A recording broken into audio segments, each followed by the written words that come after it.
Welcome to my channel biology की। हम लोग जैसे कि डिस्कस कर रहे थे आप कह लेंगे मैट्रिक का चैप्टर नंबर 10 जिसमें गैसियस एक्सचेंज और उसमें हम डिस्कस कर रहे थे रेस्पिरेटरी डिसऑर्डर्स और हमारे जो कुछ डिसऑर्डर्स रह गए थे जिसमें आज हमने डिस्कस करना है pneumonia and the second one is the asthma.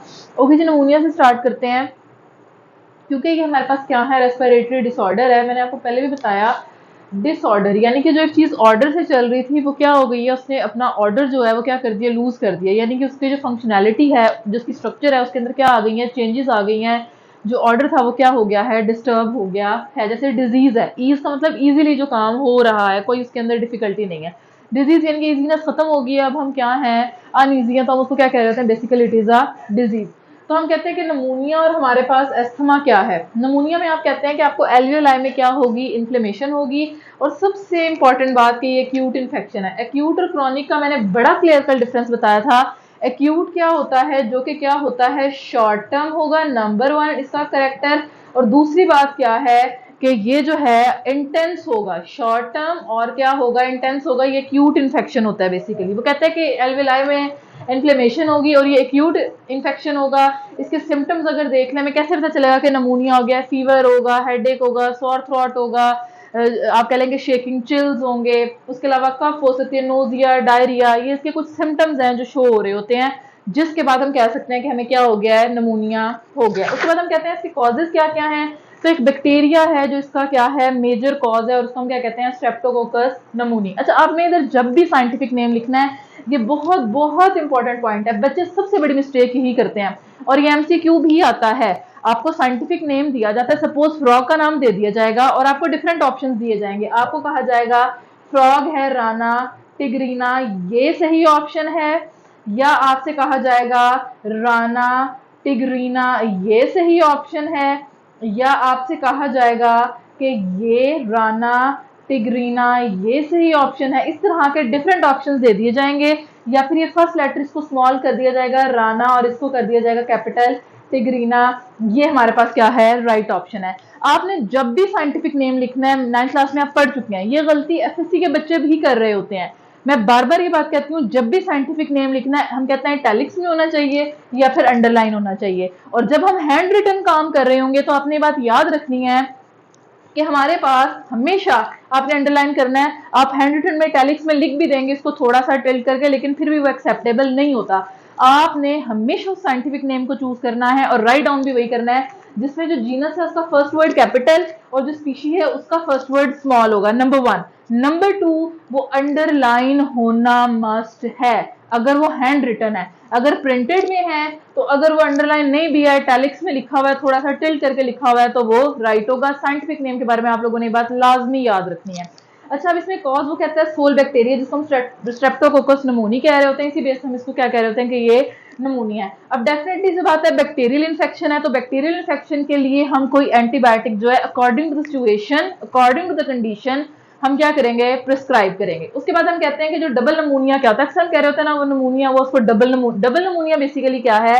नमूनिया में ये होगा कि नॉर्मली आपके लंग्स जो हैं, कोई एक लंग इन्फेक्टेड हो सकता है, लेकिन डबल नमूनिया क्या होगा, जब आपके दोनों लंग्स इन्फेक्टेड होंगे और पेन और ये सिम्टम्स जो है वो क्या हो जाएंगी, स्वेयर हो जाएंगी। इसको हम बेसिकली डबल नमूनिया कह रहे होते हैं।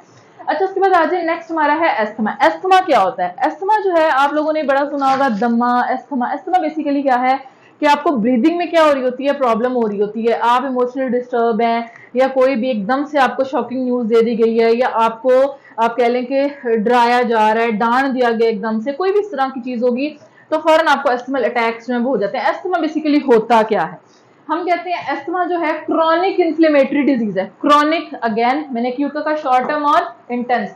जब बात हो जाएगी क्रॉनिक की, तो क्रॉनिक से क्या मुराद है कि ये क्या होगा, लॉन्ग टर्म होगा, नंबर 1। और दूसरा क्या होगा कि ये इंटेंस नहीं होगा, इसकी जो इंटेंसिटी है वो क्या होगी, वो कम होगी, और ये स्लो स्लो आपको क्या है, हार्म दे रहा होगा। और क्रॉनिक ज्यादा डेंजरस और लीथल है comparatively to the acute infection. उसके बाद हम कहते हैं इसके सिम्टम्स क्या हैं। अच्छा, क्रॉनिक इन्फ्लेमेटरी डिजीज है एयरवेज की। अगेन एयरवेज किया है, हमने पढ़ा था लास्ट क्लास में। हमारे पास एयरवेज में आ जाता है trachea, bronchi and the bronchioles. ये हमारे सब एयरवेज है ना, एयर पैसेजवेज में हमने ये डिस्कस किया था। वो कहता है कि हमारा क्रॉनिक इन्फ्लेमेटरी डिजीज है एयरवेज की। सिम्टम्स क्या है, विसल्ड साउंड होगी, विस्लिंग होगी साउंड में, एक्सेस म्यूकस सिक्रीट हो रहा होगा और वो म्यूकस हम स्पिट भी कर सकते हैं और उस म्यूकस की वजह से ही ये विस्लिंग साउंड है वो प्रोड्यूस हो रही होगी, हमें रेस्पायर करने में क्या हो रही होगी, डिफिकल्टी हो रही होगी और मोर प्रोबेबली ब्रेथ आउट करने में, यानी कि हमने इनहेल तो कर लिया है लेकिन हमें एक्सहेल करने में क्या हो रहा होगा, डिफिकल्टी जो है वो फेस करनी पड़ रही होगी। वो कहते हैं स्वेलिंग हो जाती है एयरवेज में जो कि बहुत ज्यादा पेनफुल होता है, डिफिकल्टी होती है एक्सहेलेशन में या ब्रेथ आउट में। कॉजेस क्या है, एलर्जिक रिस्पॉन्सेस।